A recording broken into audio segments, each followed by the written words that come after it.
Yo, it's survey time.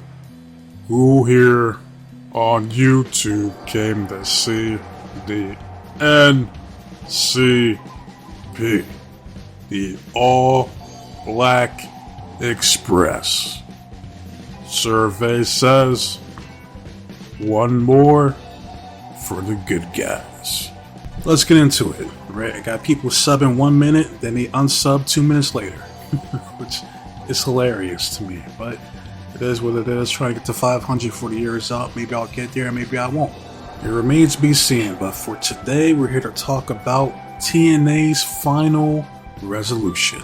All right, this was overall a fun pay-per-view. A lot of surprises, to say the least. All right, want to get into it. All right, but let's start off with the pre-show. And who do we see first? And I'm glad he was the only one that we see here, and that's the reigning, defending, undisputed TNA World Heavyweight Champion, King Kaz, Killer Kaz, aka Frankie Kazarian. All right, we start with the first match of the night. We have EY versus, he goes by the name of Prime, Cedric Alexander. Good fucking match. Why it was on the pre-show, I couldn't tell you. Alright, this match was good enough to be on the main card. Especially got a former multiple time TNA World Heavyweight Champion, that is EY. Put some respect on EY's name. I'm just saying. Alright? But we fast forward to the finish, where I had EY going over in this match. Does he? No. Because Cedric hits a nasty brain buster for the 1, 2, 3. Cedric Alexander goes over. Alright? Good fucking match though. But it creates the question, what are they doing with EY? And shout out to you, Martinez. You called it. Like, literally, you called it. You're like, he deserves to win the most, so therefore, he's gonna lose. That's exactly what the fuck happened, which is so sad. I like both of these guys honestly deserve to win. Alright, I like both of them. Right, Cedric, I think, I'm not gonna lie, Cedric needed to win more, but at the same time, EY is trying to get over this whole cleanse movement. So I'm like, hey, something's gotta give. EY ended up putting the man over clean as a whistle. So Cedric Alexander went over a former multiple-time TNA World Heavyweight Champion. Then move on backstage with the X Division Champion, Leon Slater. Yeah, get me, my nigga. And normally I would do the whole spiel, but I know some people, they're like, do you have to do it every fucking time? Normally, yes. Yes, I do. Put some respect on the champion's name. That's all I'm doing. But he's back there with Gia talking shit, talking about, man, I'm not worried about that bald-headed fake-ass Suge Knight. Right, tonight I'm going to take care of him once and for all. And I will still be the X Division Champion. Yeah, get me. You see BDE, he comes through, he says, like, listen, man, like, you got my back, and I got yours here tonight. You know, say less. Leon Des says, you heard that, you bald-headed bitch? Alright, I'm going to beat your ass. And that money is going to be looking real funny after I'm done with you tonight. Yeah, get me. We then move on to the 6-man tag team match. We have Trust the System, who cut a babyface promo talking about, you always trust the system. El Paso here tonight was fantastic. Right? They're always a great crowd, honestly. You know what I mean? But they're going up against the Andersons. You got CW, you know, a veteran when it comes to this shit. And standing next to him is Glock Anderson, the son of Armed Anderson. If you know, you know. Right? But Brock Anderson's here in the building making his TNA debut. Teaming up with Big Bear Bronson. Alright, and I'm pretty sure he's from AEW, or I think he's down in ROH, if I'm not mistaken. I'm pretty sure Brock's there too in ROH. I'm pretty sure, but I'm not for certain. But let's be honest, right? Did anybody watching the pre-show think to themselves for a single solitary second that jobbing with the Andersons and Big Bear Bronson were going to go over on a system? No. The answer's no. Fast forward to the finish. Eddie Edwards hits that backpack stunner. Brian Myers comes through with that diving top rope elbow for the 1, 2, 3. Trust the system. We then move on to the main card.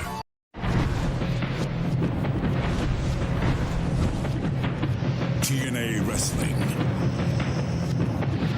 Cross the line. Alright, first match of the night. Alright, we have my nigga from the Boogie Down Bronx, the illest, Mike Santana coming through. He says that, "Hola El Paso, Texas." It's a huge pop, you know what I mean? He says, "Bring that puto madre down here so I could beat that pendejo's ass right the fuck now." Crowd chants, "Pendejo, pendejo, pendejo." The pendejo then comes out, that is Charlie Dempsey. They get to it. Alright, this was a pretty good showcase for Charlie Dempsey. Alright, but was he gonna win? No. No. Absolutely not. Alright, see Mike Santana spins the block, drops his ass for the 1, 2, 3. Mike Santana goes over. Alright. Then you go backstage with the world champion, that is King Cass. He says that, "Gia, I am a benevolent champion.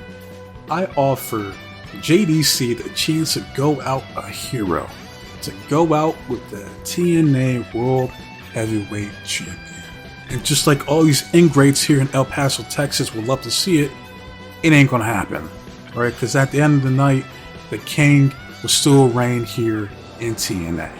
Right? And he said on Thursday, he said that, "JDC, you wouldn't be a star if a ninja threw you." It's so corny, but it's hilarious. All right. Oh man, but that's for, we'll get to that match later on. All right, move on to the next match, and as for the Knockouts Tag Team titles, we have Ash by Elegance on commentary. And here's one thing I can appreciate about TNA. You got other companies, you got people missing, they get injured, and we don't hear shit from them for months, years even. Alright, like they just drop off the face of the earth. Like, what? Where is so and so? And you're like, who? You like, you know, like for instance, NXT, the Don, Tony D'Angelo. Where the fuck is he? Haven't seen him in months. No mention, no word, and I'm not on social media to be fucking lurking about what the fuck's going on with Tony D'Angelo. Alright? There's no mention. Same thing with AEW. Wardlow comes back, takes out Swerve. Whose house? Strickland, right? Haven't seen him since. Alright, maybe he's on Collision. I don't fucking know. I don't watch Collision. And if he is on Collision, then why not show some highlights on Dynamite? Alright? But as far as I know, I haven't seen Wardlow since. It's like, what the fuck?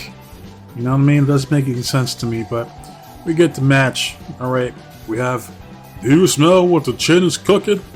The chin says, "Know your damn role. Know your role!"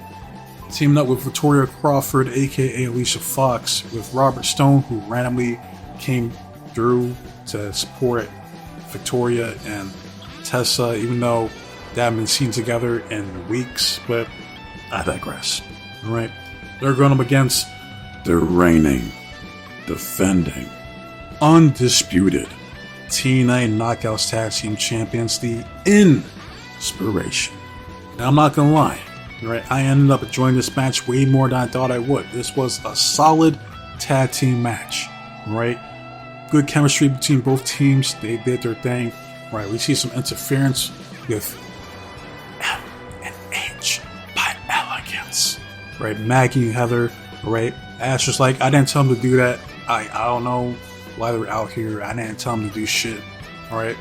But the Inspiration hits the Idolize Her on Victoria for the 1, 2, 3. And Sting!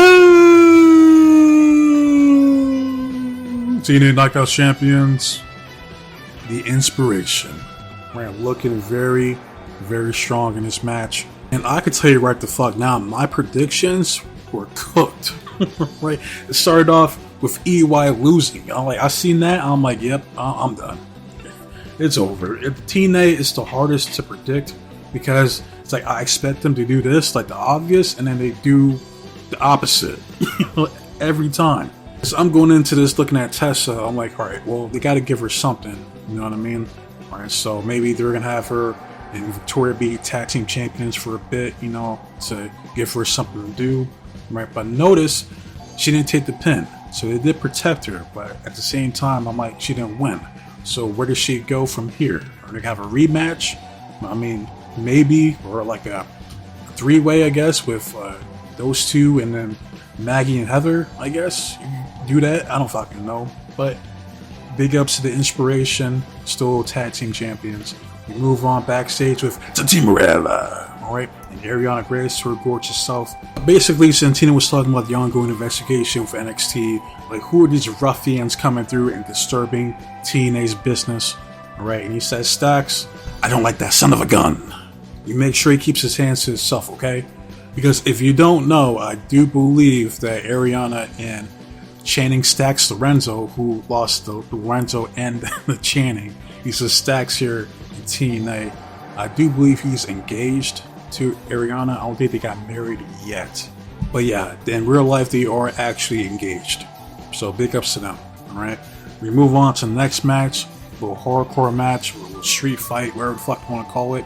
Alright, you got Mance Warner, the Steph DeLander coming out, going up against Mr. Always Ready, Mr. Zack Ryder, right, losing to LA Knight. Yeah, I heard about it, didn't watch it, especially when I heard that you have the original version of Oh Radio, tell me everything you know.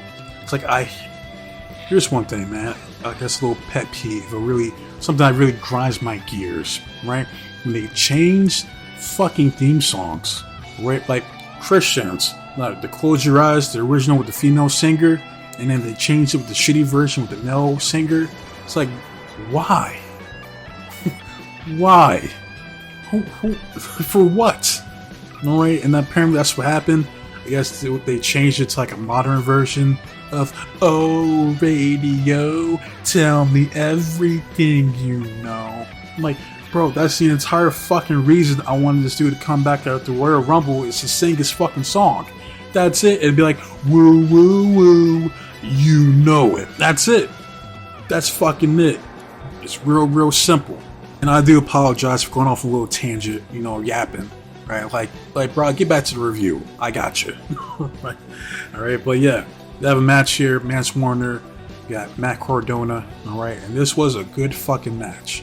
And I know these two have history going back to their days in GCW, but the spot of the match was when Steph DeLander comes through, sprays a chemical that affected everybody in Pure Abyss.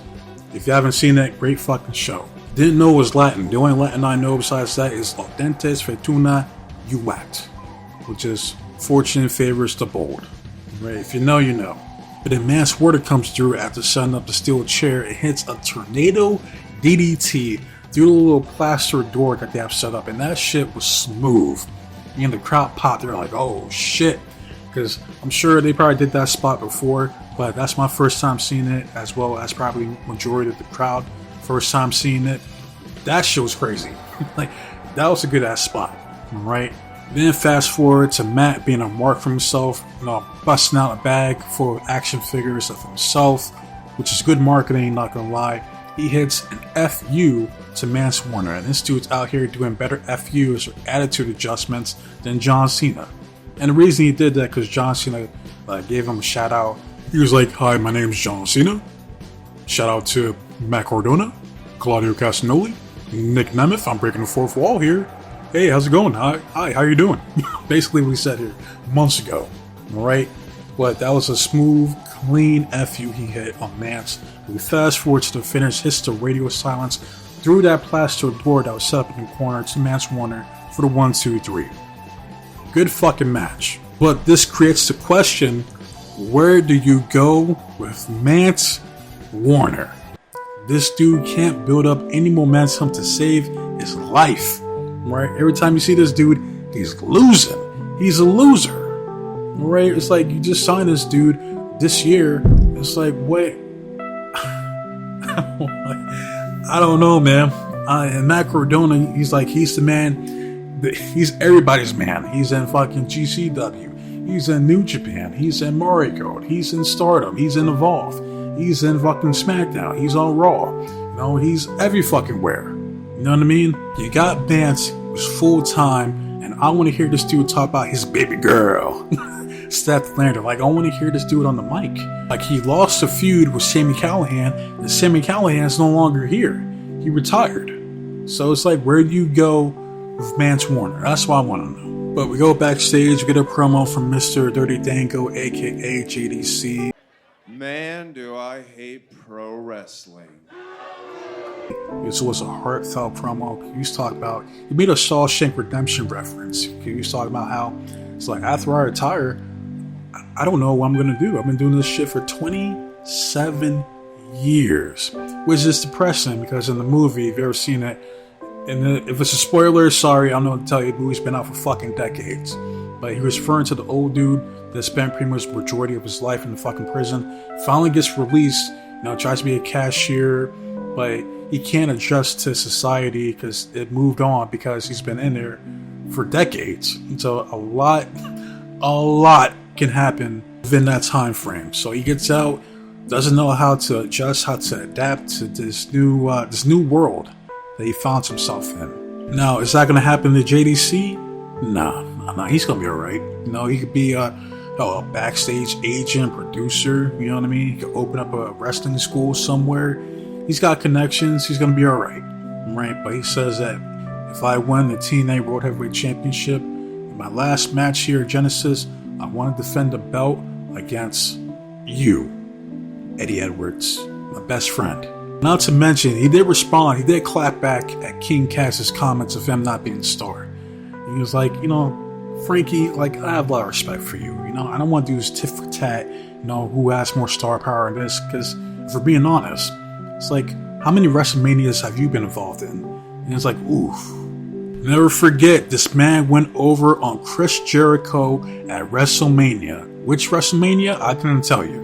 But it was one of those WrestleManias. Alright, he beat him. He beat the first time ever undisputed champion.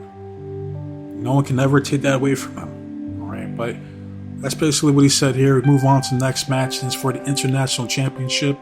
Right, we have Stacks. It's not Lorenzo. It's not Channing. just Stacks. Alongside Lexus King with his Puerto Rican lineup still. Right, but he's going up against the reigning, defending, undisputed TNA International Champion, Mr. Bulletproof himself, Steve Maclin. Alright, decent match for what it was, up until the finish. Alright, you see Stacks, because Lexus would get involved throughout the match, right? He throws in the, I guess the Royal Scepter, or the Pimp Scepter of his, right? Gives it to Stacks. Stacks cracks Maclin upside the head, drops his ass for the 1, 2, 3, and no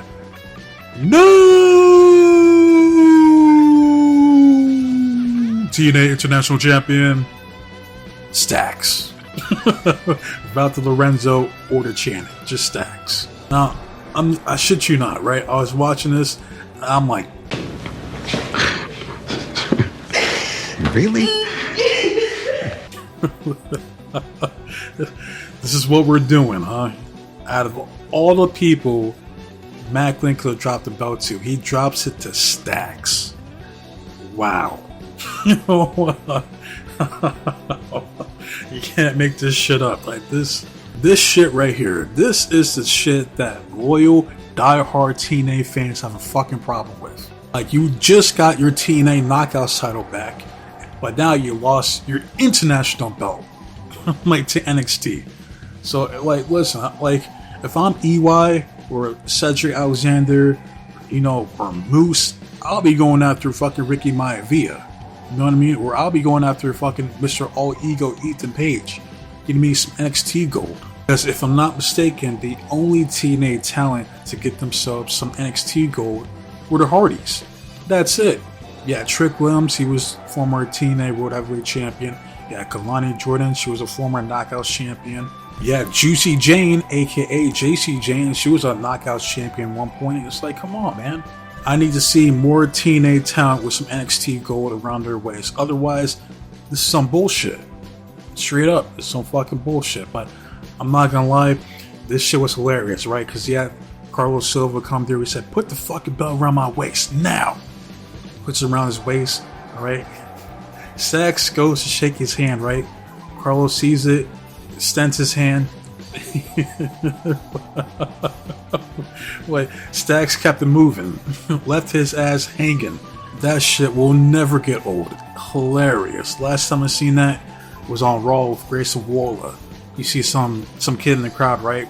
He was trying to dap him up, and the kid goes to dap him up, and then fucking Grayson Waller leaves him hanging. He walks away.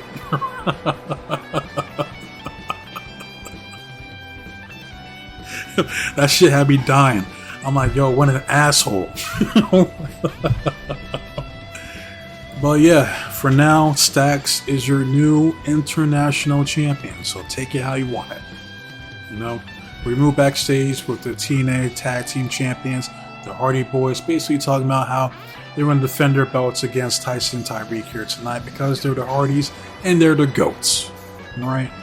We then move on to probably my match of the night right here. That's for the TNA Knockouts Championship. You have Xia Brookside looking scrumptious here tonight. Let me tell you, this was an all-time look for her, and she always looks good in those 10 gala hats of hers. But I'm thinking to myself, like, I would give her like a Coyote Ugly gimmick. You know what I mean? Make her a bartender. It's kind of reminiscent to APA's like poker segments where you're playing cards and shit like that. You like go through the door and like that's like in the middle of the room area right there. Like kind of like that. To where you have Xia Brookside, she's backstage like hosting drinks and shit like that, right? To like wrestlers in the back. And you use those segments to create or set up future storylines and feuds. I'm just saying. That's off the top of my head because I'm looking at her, I'm like, damn, she looks fucking good. But I digress. But she's going up against the reigning, defending, undisputed TNA Knockouts champion, Langley Lee, her fine ass telling the crowd that she did it. Yes, you did. And you deserve it. Alright? And this match was excellent. Superb. I love it. Alright? It's one of those rare babyface versus babyface matches, like kind of like some friendly competition, you know what I mean? Battle of the Xias. Alright, these two have fucking fantastic chemistry in that ring. My favorite spot in the match is when Xia counters like one of Langley Lee's holds, right? And she was flexing on her, styling on her, loosey-goosey style. And then the crowd's like, you know what I mean? Yeah, shout out to that dude. Whoever did that. You already know. Alright? But yeah, this match, I would highly recommend you go check this match out. Hell, watch the whole pay-per-view. Right, there were a lot of good fucking matches on this card, right? But you fast forward to the finish, Langley Lee powers her up and hits that swinging face buster for the 1, 2, 3. But real quick, swinging face buster, that's legit the name of her finisher. It's like, come on, man. Come on. What are we doing here? Come up with a better, come up with an actual fucking name for your finisher. Kind of like with Claudio Castagnoli, he calls his shit the UFO. Creative. Come up with something, man. Like, do better than a swinging facebuster. That's the type of shit you see on WWE's 2K25. Alright? But she hits it, and she is still TNA Knockout Champion, Langley Lee. Afterwards, Carlos Silva puts the belt on her. These two embrace each other. Like, I didn't think at any point Xia was going to turn on Langley Lee here, because the crowd was behind her. They're behind both of them, if we're being honest. But the problem with Xia Brookside is that she always loses the matches that matter the most. Sort of similar to a certain L.A. Knight. Yeah. But Langley Lee pretty much puts over Xia Brookside, talking about, like, I'm still the champion, I did it. Like, I love all you guys, I'm proud to be your champion, and I'm out here with my best friend in the entire world, Xia Brookside, alright, and you're hugging each other, you know, the crowd's all for it, alright? And then from a distance, you see this fucking linebacker coming through, just charging full speed ahead, lays out both these hoes, and I'm like, ah, shit, here comes Danny Luna. Alright, now, I was conflicted because I'm like, alright, you know, Laney Lee, one of my favorite knockouts. Danny Luna, my favorite knockout here. I'm like, you know, like, and she was whooping Xia Brookside's ass. Alright, honestly, these three might be my favorite knockouts here. It was Su Yung, but I haven't seen her in like fucking like 5 years. Where the fuck is Su Yung at? I'd like to know. I'm just saying. Alright, but Danny Luna comes through, whoops that ass. Right. Indy Hartwell tries to get some. She gets a break speed off her too. Top 5 security gets involved, and then they get their asses whooped as well. Like, this woman scoop slams some random ass jobber, a grown ass man. The crowd popped. They're like, oh shit. Right? Because Danny Luna is a fucking beast. Out here just throwing around grown ass men with the utmost of ease. Alright? That's pretty much all that happened in this segment. And on Thursday, this upcoming week, there's going to be a dog collar match between Indy Hartwell versus Danny Luna. Now, I'm not going to hold you. Right? Danny Luna needs to win that fucking match. Right? Because subsequently, she wins the match. And then you have the #1 contender to go after Laney Lee. Right? Because who's going to challenge her next? You know what I mean? You need a heel. I mean, you could do Tessa Blanchard, but she just lost to fucking Inspiration. So, I don't know. But we move on backstage. We have the NXT jobbers bragging about their win here tonight. Got Staggs, the new international champion. He says that he's going to take all the boys here to his local Olive Garden to celebrate. Because we're tired of fucking waiting. We came here to seize the moment, and that's exactly what the fuck we did. And Tyson Tyreek, they're going to seize those tag team titles from the Hardy Boys, those old ass washed up has-beens here tonight. It's not going to happen? No, because look at this crew, right? Excluding Charlie Dempsey, who was absent from this segment, the only people who won here this week was Brooks Jensen, who come to find out is Bull Buchanan's kid. I'm like, I didn't fucking know that. I'm like, no wonder he's a fucking jobber. It all makes sense now, right? And then you have Stacks, who won via interference from Lexus, who I believe interfered in Brooks' match as well. But where's the interference for Charlie Dempsey's match? I don't know. I couldn't tell you. Right, but we move on to the next match. At the 4-man tag team match, we have Order 4. In Ali, we trust the greatest president of all time, leading his faction against the Rascals. Smoke them if you got them, and they got them all. This was a fun match, even though I wanted Order 4 to win. They needed to win.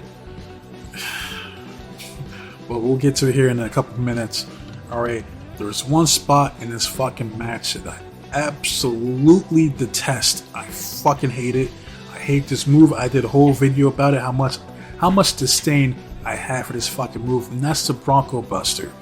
And I swear to you, this motherfucker, Zachary Wentz, did this shit for a whole ass minute. And the crowd was into it. They're like, oh. And I felt so bad for Mustafa Ali. Look at his face. Look at the absolute disgust he had. I don't blame him. What this repulsive, disgusting, filthy fucking move. You know what I mean? And he's on his fucking Shaw Waltman shit, like, suck it! Like, I'm like, God, man, fucking.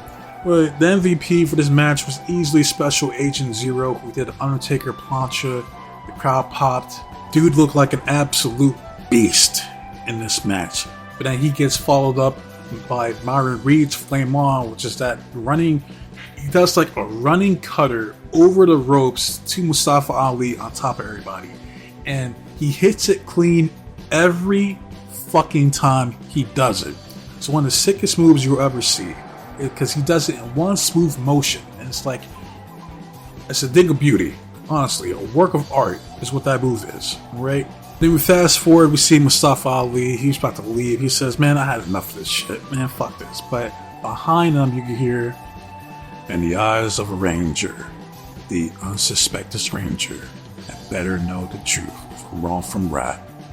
And the eyes of a ranger are upon you. I'm joking.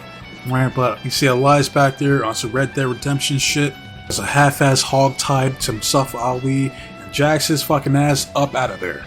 And when this happened, I'm like, yep, they're losing. So we fast forward to the finish, right? Rascals hit their WWE 2K25 Super Quadruple Finisher, which is the Meteora from Trey Miguel, the Swanton Bomb from Zachary Wentz, the Spiral Tap from Desmond Xavier, and the 450 from Myron Reed. For the 1, 2, 3, the Rascals go over. Which creates the question, what the fuck did you do with the Order 4? Because again, these guys keep losing the matches that matter the most. They lost to the system. They lost to the Rascals. They're losers. It's like, why would you ever believe the Great Hands have a chance of being tag team champions when they fucking lose? Like, all their tag team matches, if they're not going up against jobbers, like the people they need to beat, they don't beat. You know what I mean? And Mustafa Ali, like, what do you do with this dude, man? Like, he made a declaration going after the world title, but again, this dude is a loser, right? It sucks to see because I want the Great Hands to be tag team champions at some point, but they gotta get some fucking wins and build up some momentum behind them to do so. I'm just saying. But we move on to the next match, tag team match for the tag team titles. Alright, got Mr. Tyson DuPont and Tyreek Igwe, right? I was watching Tyson in this match. I'm like, it just hit me. I'm like, yo, this dude reminds me of a younger Willie Mack. The way he moves that ring. Like, super athletic. Right? Both these guys are, but especially Tyson. Alright? They're going against the reigning, defending, undisputed TNA Tag Team Champions, the Hardy Boys. Now, under normal circumstances, you look at these two tag teams, right? You look at Tyson, you look at Tyreek. These guys should be steamrolling a tag team of the 48-year-old Jeff Hardy and the 51-year-old Matt Hardy. But does that happen? Of course not. It's wrestling. Fast forward to the finish. Jeff Hardy hits a Swanton Bomb for the 1, 2, 3. Obviously, where's the help? Where's the assistance from NXT? Like, Charlie didn't come out. No Brooks Jensen. No Lexis King. No Stacks. Nothing. And still TNA Tag Team Champions, the Hardy Boys. Which then leads me to the worst segment here tonight without question. The lights went out earlier with this message here in the Titantron that said, the gods walk among mortals. What the fuck does that mean? Eerily similar to the whole 23 shit. 23 earlier to come to find out was Mance Warner. Well, guess who it is this fucking time? I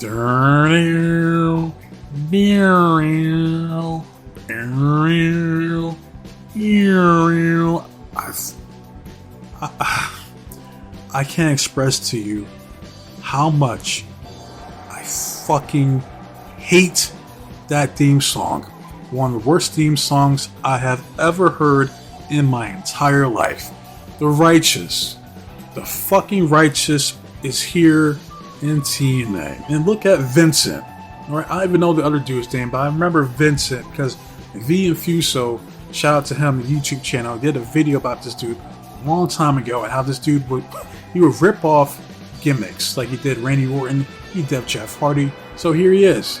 Finally gets to go up against Jeff Hardy here in TNA. Congratulations. But I do not like this tag team. I hate their fucking theme song. I'm not for it. I don't like. You take this fake ass Far Cry 5 rejects the fuck up out of here. But here we are. I digress. Maybe you guys like them here in the comments. Let me know. I for damn sure don't. Oh, and shout out to El Paso because they're like, who are you? Who are you?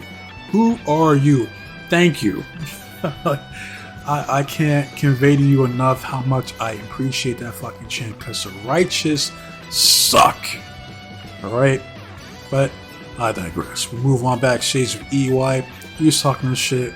But it's like, bruv, the only thing being cleansed is your win record. You lost to Cedric Alexander in the pre-show clean. Ouch. We move on to the next matches for the X Division Championship. Alright, you have Mr. AJ Not Styles, Mr. Flop Della repping first class because he ain't first class, you last. And again, I miss Casey Navarro. Bring back my nigga Casey Navarro because he is hilarious. I need to hear the pardon me for the one time. But it's always good to see my nigga Rich Homie Swan. You know what would be cool? If you got to see all three of these guys together. You know what I mean? Casey Navarro, Rich Homie Swan, and AJ Francis for the one time. Is it going to happen?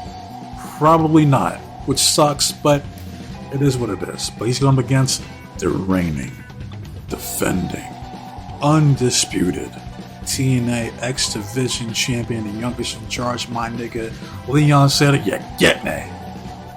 Good fucking match as well. Like, there were no bad matches on this card, not one.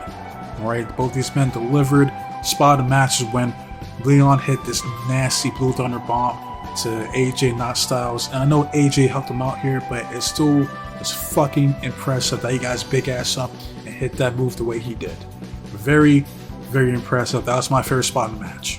And the crowd was letting AJ have it, man. They're like, "You can't wrestle, pendejo." Roasting his ass. Alright, AJ, he was getting Leon's face, he was getting fucking Rich Homie Swan's face, he was getting referee's face, which needs to back the fuck up.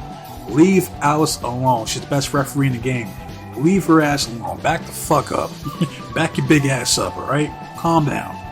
Fast forward, see BDE, he gets involved. AJ grabs his ass, hits the down payment, chokeslams him like Undertaker did Brock Lesnar back in 2002. But this next part had me dying because the referee Alice, she was like, she dead ass looked at him. She was like, "What are you doing here?" Get out of here. Who told you to do this? Looking at him like, "Yo, what an idiot." What an idiot. What are you doing, man? Get your ass up out of here. Alright. And then we see Rich Homie Swan. He has the X Division title. AJ was like, "Do it. Fucking do it. Lay his ass out." You know, Alice was down at him. She was like, "You're better than this. Don't do it, Rich. Don't do it." She turns a blind eye. Literally turns her back. She didn't want to witness the carnage. Rich Homie Swan said, "Fuck it." Well, lays out AJ. Leon hits that Swanton 450 splash for the 1, 2, 3. And still X Division champion, my nigga, the youngest in charge, Leon Slater. We didn't get a promo from Mr. Nick Numb's brother. He says, "My big brother." I'm here to let y'all know he can cash in his shot at any point during this next match. Alright? I shit you not, he was like, "I'm not out here to talk about my big brother." I'm like, "You literally just did. You were just talking about him." I'm out here to talk about the millions of views going around social media of that harlot, that tramp, Mara Sade. Alright? You hit like a girl. That's all you got. Of course, the crowd is booing the fuck out of him.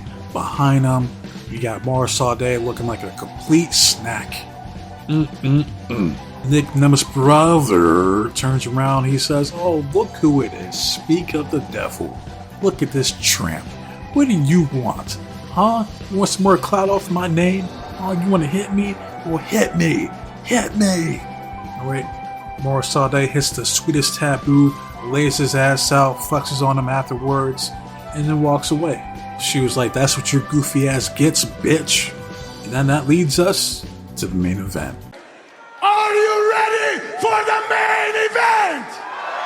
Alright, and that's for the TNA World Heavyweight Championship.